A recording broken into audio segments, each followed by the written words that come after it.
Good morning, কেমন আছো বন্ধুরা? আশা করছি তোমরা সকলেই খুব ভালো আছো। পিয়াস ব্লগে তোমাদের সবাইকে জানাই ওয়েলকাম। তো সকাল বাজে এখন 9টা, আর আমাদের বাগানে দেখো কত গাঁদা ফুল গাছ লাগিয়েছে। আর এই বেড়াগুলো ভেঙে গেছে বলে আমার বর আর আমার শ্বশুর দুজনে মিলে বেড়াগুলো ঠিক করছে। তো তোমাদেরকে তো এর আগেই আমি বলেছি, আমার বর যদি বাড়িতে থাকে, কোনো কাজ না থাকে, তাহলে কিন্তু ও এই মানে বাড়ির আশেপাশের যে টুকটাক কাজগুলো থাকে সেই কাজগুলো ও করে থাকে।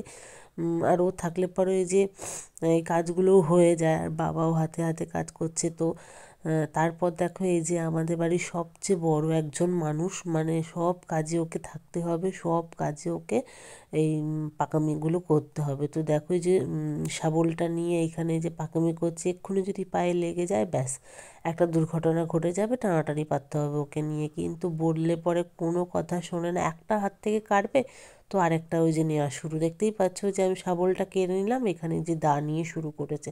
তো সারাদিনই চলে ওর এরকম বদমাইশি আর কি। তো তারপর চলে, এই যে রান্নাঘরে চলে এসেছি। এখানে ডিম সেদ্ধ করতে দিয়েছিলাম, ডিম সেদ্ধ হয়েও গেছে। আর এখানে হচ্ছে মুসুরির ডাল আর হচ্ছে সয়াবিনের তরকারি। আর হ্যাঁ, আজকে আর কালকে মানে দুদিনের ভিডিও আমি এখানে জয়েন করে দিয়েছি আর কি।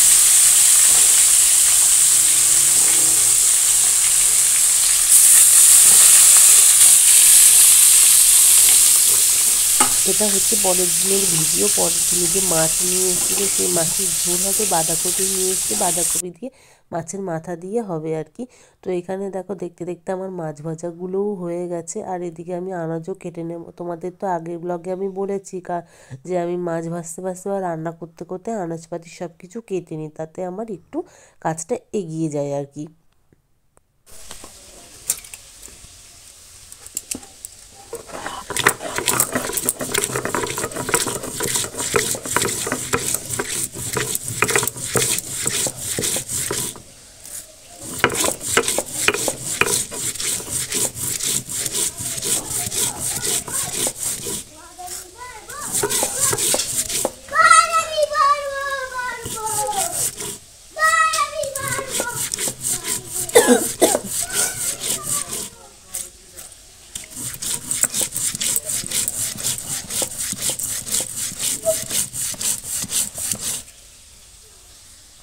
তো আজকে এখানে দেখো আমার রান্নাও শেষ হয়ে গেছে।